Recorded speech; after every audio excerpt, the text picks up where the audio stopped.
Welcome back everyone.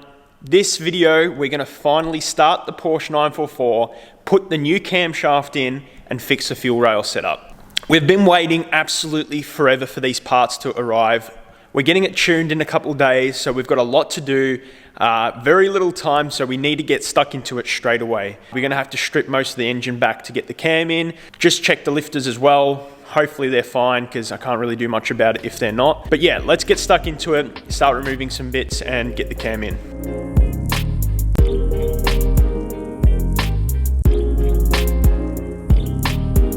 Fuel rail off, time to get this section off the motor, just so we can take the actual valve cover slash cam cover off. Quick note now, I have done a fair bit of work off camera to try and get this thing running. We did make a mistake with the harness. We needed to run two triggers off the crank. Now, one's obviously for RPM and one's for crank position. I kind of stuffed up there, but we managed to fix it. So make sure you run both the crank triggers from the factory 944. Don't just run one, because it won't work. It was a little bit annoying because obviously I had to put another shielded cable in, but yeah, anyway, it's all done now and the car actually turns over, so that's good news. All right, straight into it, let's keep going.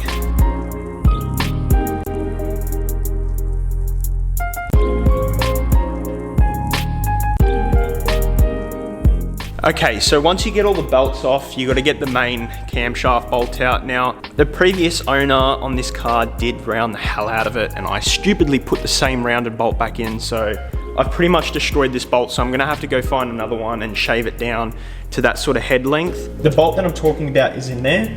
Then we can take this sort of nut off, take the cam gear off, and go from there.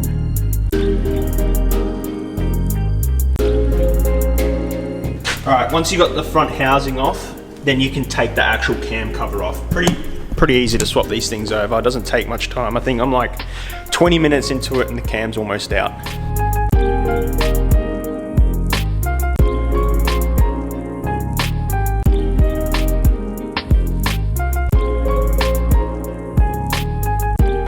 Cam cover out. Now obviously the disassembly part's the easy part. It's putting it back together correctly and making sure the timing's right. So step one is to have a clean workbench. We're gonna assess all the lifters, which is really important because I do have a very small ticking noise. Now that could be the injectors, but we're not too sure yet. The injectors in the 944, they're notoriously like loud and very mechanical, but we've got new ones in and obviously we haven't been able to hear it yet, but it's a good time to check your lifters and make sure there's no scoring on them. I'll get them out and then yeah, obviously just check the scoring. They look brand new, not gonna lie, there's nothing wrong with them, there's no scoring, which is great news. We'll get the old cam out, put the new one in.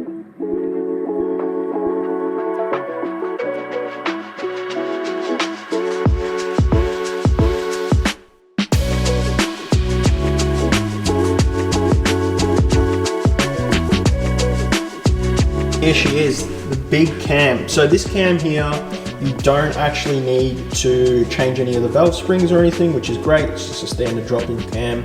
So it is 0.48 inch lift and yeah, hopefully it makes it sound crazy. So it should, technically. I mean, that and the E85 with heaps of fuel, it should shoot some nice flames. So we're gonna put heaps of this assembly lube that came with the shipment all over the cam, slide it back in and get it back together. It's really, really simple for this car.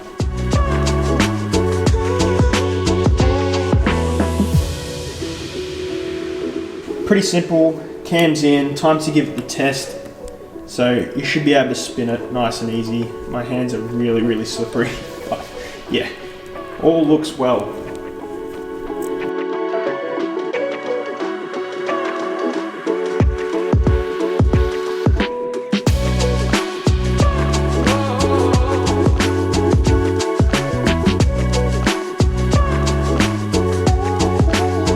The main issue with these 4.4s is the cam bolt. They like to round, so just machined up a new one, higher tensile, just cut it down in the bench drill and grinded it. It fits perfectly and yeah, nice and cheap way to fix it.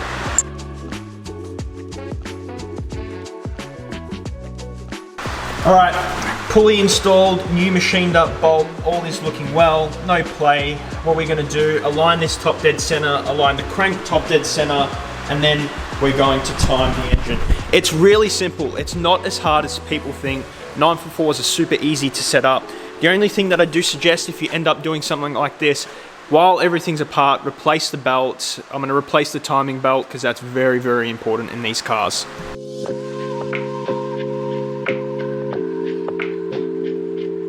So it's really hard to see, but there's a marking on the flywheel for TDC.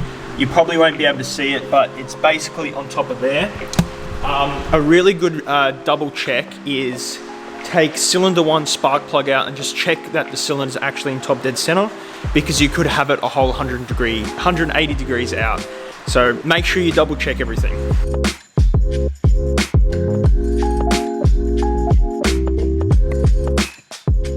So with a new belt, you're gonna run it a little bit tighter than normal, so this is pretty bang on actually. There's a tool you can get, but you know, we don't need that. We will check it after a certain amount of Ks. There's still one more belt to put on, and it's the balance shaft belt.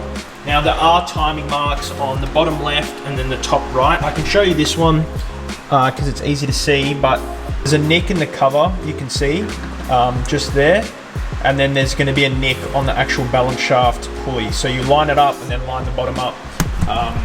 So you line that top one I showed you and then the bottom one up. So yeah, you do that while the engine's in TDC, which it is, and then yeah, pretty much sorted.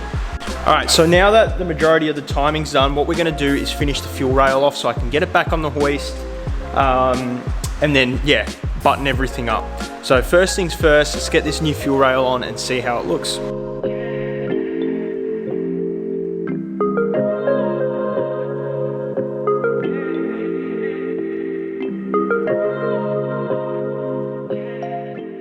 New fuel rail on. I ended up skipping the plumbing because it's pretty boring. Looks awesome now, heaps better than what it was. The only thing that we have to fix is just the length. It's not perfect, but we can sort that out later. It does look awesome. So this line obviously is the return, and then we've got the feed at the back of the new fuel rail. So everything's pretty much plumbed up.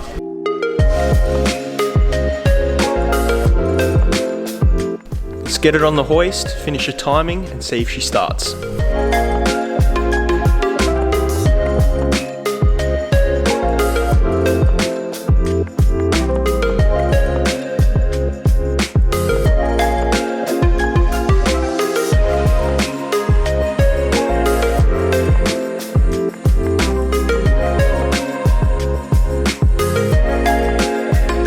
After you've sort of timed up the motor with the timing belt, you want to turn the motor over by hand, just to make sure the belt's not too tight or too loose and everything's still in time.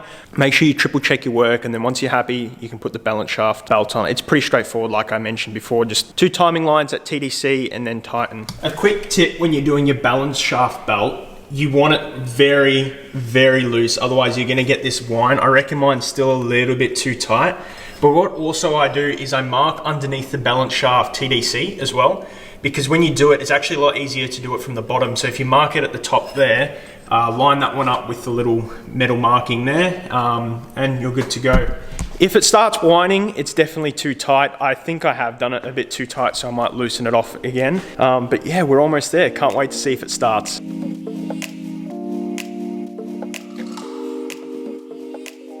One last thing before we try and start the 944, let's do an oil change. We've done everything else, might as well put some fresh oil in it.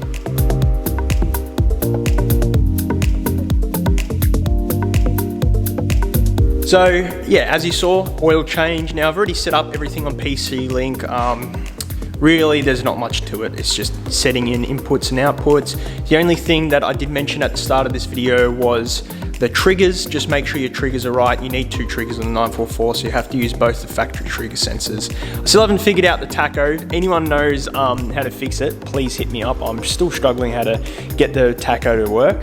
Now, let's do a quick rundown on what we've done on the 44 for this setup now. So we got injectors, obviously. We're gonna be running some Bosch injectors for the E85. We've got the new fuel rail, new cam in it, and to be honest, it's almost finished, but it does look so much better. We do need to fix this crappy bonnet latch cable, so I'll do that before I send it off to get tuned tomorrow, and just a general wire tidy up.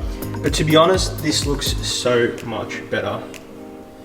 Now, just a reminder on why we've done this. It's obviously already clean, but removing the MAF and running a MAP sensor makes it so much better. Now, another thing I did off camera was finish the intake.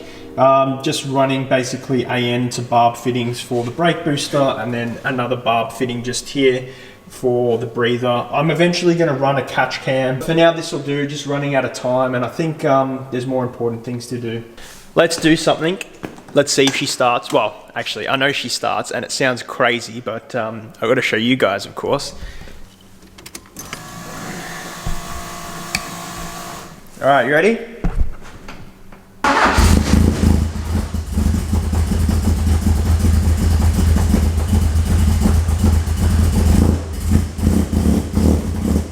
Sounds pretty crazy. Obviously, like I said before, it needs a tune. But yeah, it fires, it runs, it sounds mental for a 4-cylinder. So what I'm gonna do, just lift it up, triple check everything, make sure we got no oil leaks, no fuel leaks, no water leaks, get it off the hoist, prep the car inside because I need to put a bunch of stuff together. But that's all the boring stuff, so yeah, we'll leave it at that. The next video will be getting the car tuned most likely. If not, we'll do a full breakdown of it once it gets tuned.